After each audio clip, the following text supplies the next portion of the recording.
All right, here we go. Man. We got NRA host Colion Noir in the like building. Left field, no? Yeah, a little different than what we usually do. Yeah. A little different. But you know, you had the interview with Killer Mike, Yeah. who is a personal friend of mine, Yeah. and a friend of the show. And you and I started talking, and I'm like, okay, let's do something a little bit different. Fair enough. Yeah. The funny thing was when I brought Killer Mike on, that was my angle too. Yeah. Because we had been talking back and forth, off camera, and he was kind of been a quiet supporter of mine from behind the scenes a little bit, and so I was like, man, whenever you can, let's get an interview done and just kind of talk about it from a different perspective. But yeah, I mean, Mike is a gun owner. Yeah. And I am as well. Yeah. So I think this will bring a different kind of angle and a perspective to what's kind of going on in the world right now. So you grew up in Houston, Texas. Yeah. Okay. Yep. And your parents are Nigerian? Yeah, both my parents migrated from Nigeria here. Okay, Yeah. you were actually born I was born over here, yeah. Born in Houston, Texas, yeah. So the area that you grew up in was kind of a rough area originally. Yeah, so anybody who's familiar with Houston, I was on the southwest side. Okay. And so I was off of Ranchester and Hillcroft area, kind of area. And that was very heavily Hispanic. And so it was pretty shitty. Right. Yeah. And then at a certain point, I want to say about halfway through middle school, I moved over in the A-Leaf / Sugarland kind of area, if you're familiar with Houston. And so there was it was an upgrade, but you still had that crossover kind of issues that come with being that close to the border or whatever. Right. Yeah. Well, I guess originally the area you grew up in, which I guess was the first area, which you could consider a barrio, I guess. Pretty much. That's what I call it, the barrio. And this was kind of like a drug area. Yeah.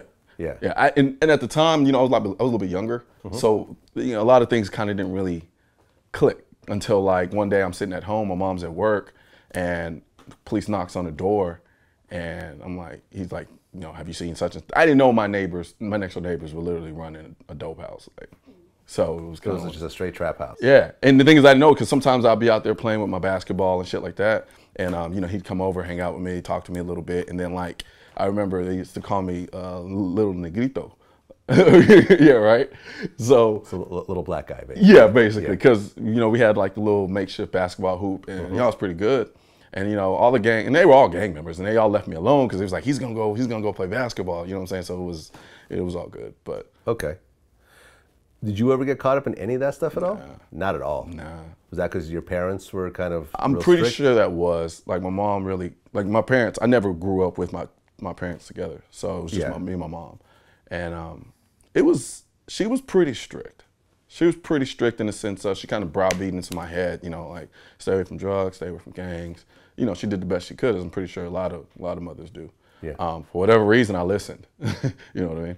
I never really had never in any trouble, actually. That's dope. You see that with a lot of immigrant parents. Yeah. Yeah, I mean, I'm a first-generation immigrant myself, Yeah. and I didn't really get caught up in too much. Yeah, I was just all I was doing. I played basketball. That's all I cared about. Yeah, that was it. Okay, so you graduated high school and you went to college. Yeah. Okay, and what school? College-wise? Yeah. University of Houston. Okay. Yeah.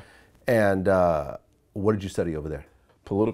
Majored in political science, and I minored in African American studies. Okay, and then you decided to go to law school. Yeah. To Thurgood Marshall School of Law? I started off at South Texas, which was also in Houston downtown. And then I transferred about midway through to Thurgood Marshall School of Law, and that's where I got my degree. Okay, so why did you want to go into law?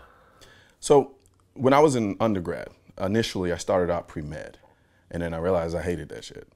And so from there, what I started to do was okay, well, let me figure out what can I do that really fits with who I am. And anybody who knew me, they knew I was a natural kind of advocate. I was always arguing, always trying to debate topics and different ideas.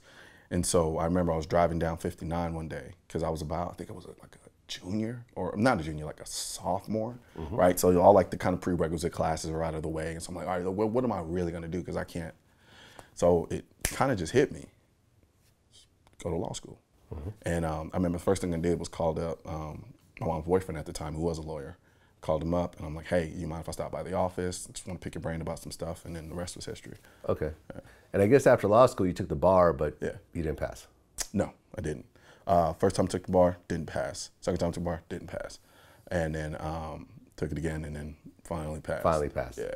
So you became a legit Full, lawyer. full-blown legit Full-blown lawyer. yeah. And what kind of law did you go into? Oh, well, I was already kind of engaged in a practice, so to speak, because I was working at a firm during that time period. And that firm was personal injury. Okay. Right. And then prior to that, like even while I was in law school, I kind of clerked for two different places. And one was focused on criminal law. The other one was personal injury. Okay, criminal law is defense or? Defense. Okay. Yeah. Okay. I oddly enough never wanted to be a prosecutor. I've never even thought about it. I was like, nah. Okay, so you want to defend people? Yeah.